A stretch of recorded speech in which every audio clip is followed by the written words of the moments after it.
അസ്സലാമു അലൈക്കും വറഹ്മത്തുള്ളാഹി വബറകാതുഹു. അൽഹംദുലില്ലാഹി റബ്ബിൽ ആലമീൻ വസ്സലാത്തു വസ്സലാമു അലാ അഷ്റഫിൽ മഖ്ലൂഖീൻ വഅലാ ആലിഹി വഅസ്ഹാബിഹിൽ ഫായിസീൻ. ഏറ്റവും പ്രിയമുള്ള സഹോദരങ്ങളെ, ഇന്ന് നിങ്ങളോട് ചർച്ച ചെയ്യുന്ന വിഷയം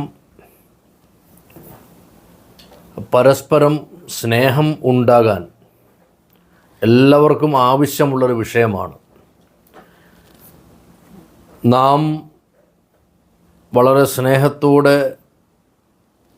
സഹവസിച്ചിരുന്ന പലരും ആ സ്നേഹത്തിൽ നിന്നും അകന്നു പോകുമ്പോൾ നമുക്കുണ്ടാകുന്ന വേദന ചെറുതല്ല. ആ കാരണം കൊണ്ട് അതിന് സ്നേഹത്തിൽ നിന്നും അകന്നു പോകുന്നതിന് സാഹചര്യത്തിൻ്റെ സമ്മർദ്ദത്തിൽ കുറേ കാരണങ്ങളും ഉണ്ടാകും. എന്നാൽ കുറേ കഴിയുമ്പോൾ മാനസികമായിട്ടൊരു തോന്നൽ, അതൊന്നും വേണ്ടായിരുന്നു, അന്ന് അപ്പോഴത്തെ അവസ്ഥയിൽ സംഭവിച്ചു പോയി എന്നൊക്കെ ചിന്തിച്ച് ഇനി ആ സ്നേഹം തിരിച്ചു പിടിക്കാൻ എന്ത് മാർഗമാണ് എന്ന് ചിന്തിക്കുന്നവർക്കാണ് ഈ സൊല്യൂഷൻ. അത് വളരെ എളുപ്പം നമുക്ക് അത് തിരിച്ചു പിടിക്കാൻ കഴിയും. പക്ഷേ ഖുർആൻ സൊല്യൂഷൻ, ആത്മീയ സൊല്യൂഷൻ ഒക്കെ നാം ചെയ്യുമ്പോൾ അല്ലെങ്കിൽ ചെയ്യിക്കുമ്പോൾ നമുക്ക് വലിയ ആത്മാർത്ഥത, ഇഖ്ലാസ് ഉണ്ടാകണം. ഒരാളെ ഏൽപ്പിച്ചിട്ട് അത് എൻ്റെ പണിയല്ല എന്ന് ചിന്തിച്ചിട്ട് കാര്യമില്ല. വളരെ ആത്മാർത്ഥമായിട്ട് നമുക്ക് ആ ഒരു പ്രശ്നം പരിഹരിക്കാൻ പറ്റും. ഏറ്റവും കൂടുതലും ഈ പ്രശ്നങ്ങൾ അനുഭവിക്കുന്നത് അല്ലെങ്കിൽ സംഭവിക്കുന്നത് ഭാര്യ ഭർത്താക്കന്മാരുടെ ഇടയിലാണ്. അതുപോലെ സഹോദരങ്ങൾ തമ്മിൽ, മാതാപിതാക്കളും മക്കളുമായും, ഗുരുശിഷ്യ ബന്ധത്തിലും തദൈവ. അപ്പോൾ ഇങ്ങനെ രണ്ട് ആളുകൾ തമ്മിൽ പരസ്പരം സ്നേഹം ഉണ്ടാകണം. അതുപോലെ നമുക്കൊരാളിൽ നിന്ന് ഒരു കാര്യം നേടിയെടുക്കണം, ആ ആളിൻ്റെ സ്നേഹം നമുക്കുണ്ടാകണം. അല്ലെങ്കിൽ നാം പറയുന്നത് നമ്മുടെ വാക്കിനെ അയാൾ സ്വീകരിക്കണം, ശ്രദ്ധാപൂർവം ചെവിക്കൊള്ളണം. ആ നിലയിലും സ്നേഹം ഉണ്ടാകണം. അപ്പം നമ്മുടെ ജീവിതത്തിൻ്റെ എല്ലാ മേഖലകളിലും ആരുമായിട്ടാണോ സ്നേഹം ആവശ്യമുള്ളത്, ആരുമായിട്ടാണോ സ്നേഹത്തോടെ ഇടപഴകാൻ താല്പര്യമുള്ളത്, അവർക്ക് വേണ്ടിയുള്ള ഒരു സൊല്യൂഷനാണ് ഇന്ന് നിങ്ങളോട് പറയുന്നത്. അതിന് ചെയ്യേണ്ടത് രണ്ട് തുണിക്കഷ്ണം മതി. ഓരോ സൊല്യൂഷൻ നമ്മൾ പറയുമ്പോൾ ഇതിനൊക്കെയും അടിസ്ഥാനം ഉണ്ട്, ചെയ്ത് ഫലമുള്ളതാണ്. അത് ചെയ്യുന്നവർ ആത്മാർത്ഥതയോടെ ചെയ്യണം, കാട്ടിക്കൂട്ടലുകൾ പാടില്ല. അപ്പോൾ 2 തുണിക്കഷ്ണം എടുത്തിട്ട് അത് ഇജാസത്തുള്ളവരെ കൊണ്ട് ഖുർആൻ ചികിത്സയിൽ സാദാത്യങ്ങളുടെയോ സുന്നത്ത് ജമാഅത്തിലെ ഉലമാക്കളുടെയോ ഒക്കെ ഇജാസത്തുള്ള ഖുർആൻ ചികിത്സ പഠിച്ച് അത് അങ്ങനെ ഒരു ഗുരുശിഷ്യ ബന്ധമുള്ള, അതിലുപരി തഖ്വയുള്ള ആളുകളെ കൊണ്ടാണ് അത് ചെയ്യിപ്പിക്കേണ്ടത്. അപ്പോൾ ചെയ്യുന്ന വഴിയും അത് വിജയിക്കാൻ ഒരു കാരണമാണ്. അപ്പോൾ ഇങ്ങനെ 2 പേര് തമ്മിലുള്ള സ്നേഹം തിരിച്ചു കിട്ടുന്നതിന് വേണ്ടി, അല്ലെങ്കിൽ പുതിയ സ്നേഹം ഉണ്ടാകുന്നതിന് വേണ്ടി ചെയ്യേണ്ടത് 2 പേരുടെയും തുണിക്കഷണം, അത് ഇന്ന തുണിയെന്നില്ല, കഴിവതും പുരുഷന്മാരും സ്ത്രീകളും ഉപയോഗിച്ച ഓരോ ഡ്രസ്സുകൾ. അവ പ്രത്യേകിച്ചും പറയാനുള്ളത്, സ്ത്രീകളും പുരുഷന്മാരും ഉപയോഗിക്കുന്ന ചെറിയ വസ്ത്രങ്ങൾ പാടില്ല, അഥവാ ഉൾവസ്ത്രങ്ങൾ പാടില്ല, ഇന്നർ വെയറുകൾ പാടില്ല.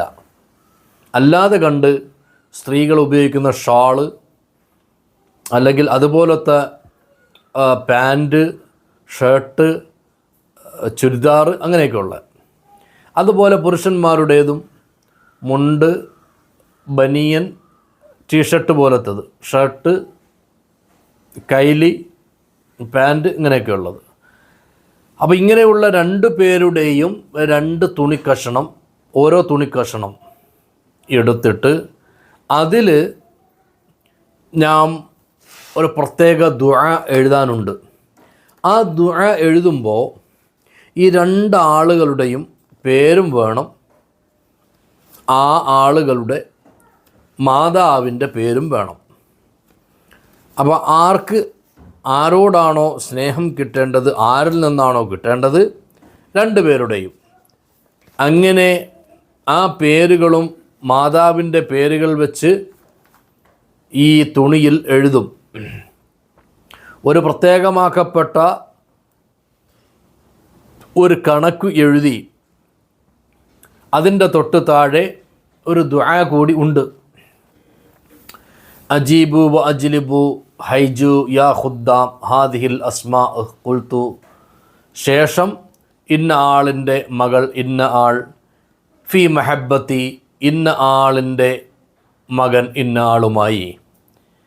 അപ്പം ആണുങ്ങളും തമ്മിലുള്ള സ്നേഹം തിരിച്ചു കിട്ടാനും, സ്ത്രീകൾ തമ്മിലും, പുരുഷന്മാർ സ്ത്രീകൾ പുരുഷന്മാരുമായും, ഇതെല്ലാം ഹലാലായ ആവശ്യത്തിനാണ് ഉപയോഗിക്കേണ്ടത്. ഹറാമായ ആവശ്യത്തിന് ഉപയോഗിക്കാൻ പാടില്ല. അങ്ങനെ ഈ ദുആ കൂടി എഴുതിയിട്ട് ഈ 2 പേരുടെയും തുണിക്കഷണം കരിക്കുകയാണ്, തീയിലിട്ട് കരിക്കുകയാണ്. ഈ കരിക്കുന്ന സമയത്ത് അത് കരിച്ച് ഒഴുക്കുവെള്ളത്തിൽ കളയാനുള്ളതാണ്. അങ്ങനെ കരിച്ച് ഒഴുക്കുവെള്ളത്തിൽ കളയുന്നതിന് മുമ്പ് ഈ കരിക്കുന്ന സമയത്ത് 41 ഫാത്തിഹ ഓതണം. അമുസ്ലിംകളാണ് ഈ കാര്യം ചെയ്യുന്നത് എങ്കിൽ, അവർക്ക് വേണ്ടിയാണെങ്കിൽ ഫാത്തിഹയ്ക്ക് പകരം അവർക്ക് ഈ തുണിയോടൊപ്പം ഒരു ദുആ പേപ്പറിൽ എഴുതി കൊടുക്കും, അല്ലെങ്കിൽ തകിടിൽ. അത് 41 ദിവസം തലയിൽ വെച്ച് അവരുടെ ആവശ്യങ്ങൾ പ്രാർത്ഥിക്കണം. മുസ്ലിംകളെ സംബന്ധിച്ചിടത്തോളം ഈ ദുആ എഴുതിയ തുണി കരിക്കുന്ന സമയത്ത് 41 പ്രാവശ്യം സൂറത്തുൽ ഫാത്തിഹ, അതിനോടൊപ്പം ഉള്ള ഒരു തകിട് അല്ലെങ്കിൽ ഒരു ദുആ കയ്യിൽ വെച്ചുകൊണ്ട് 41 ദിവസം ഓതണം. എല്ലാത്തിനും ഒരു കണക്കുകളുണ്ട്. 21, 41, 90 ഇങ്ങനെ പല അഭിപ്രായങ്ങളും ഓരോ വിഷയങ്ങളും സ്വീകാര്യതയും അതിൻ്റെ റിസൾട്ട് അറിയുന്നതിനുമൊക്കെ ഡ്യൂറേഷൻ ഉണ്ട്. അത് ഭൗതിക ചികിത്സയ്ക്ക് മാത്രം അല്ല, ആത്മീയ ചികിത്സയ്ക്കും അങ്ങനെ തന്നെയാണ്. അപ്പോൾ ഇത് ആവശ്യക്കാർ വാട്സാപ്പിൽ മാത്രമാണ് ബന്ധപ്പെടേണ്ടത്. അങ്ങനെ വരുമ്പോൾ അത് വളരെ ചെറിയ തുണി കഷ്ണമായാലും കുഴപ്പമില്ല, 2 പേരുടേതും. ഇനി ഒരാളുടേത് കിട്ടുന്നില്ല എങ്കിൽ അതിന് പകരമായിട്ട് ഓതാനുണ്ട്. അത് ഇൻഷാ അള്ളാഹ് അങ്ങനെയുള്ള ആളുകൾക്ക് പറഞ്ഞു തരാം. ഏതായാലും നഷ്ടപ്പെട്ടു പോയതോ പുതുതോ ആയ സ്നേഹം തിരിച്ചു പിടിക്കാൻ 2 തുണിക്കഷ്ണത്തിലുള്ള ദുആ മതി. അല്ലാഹു തആല സ്വീകരിക്കുമാറാകട്ടെ. അസ്സലാമു അലൈക്കും വറഹ്മത്തുള്ളാഹി വബറകാതുഹു.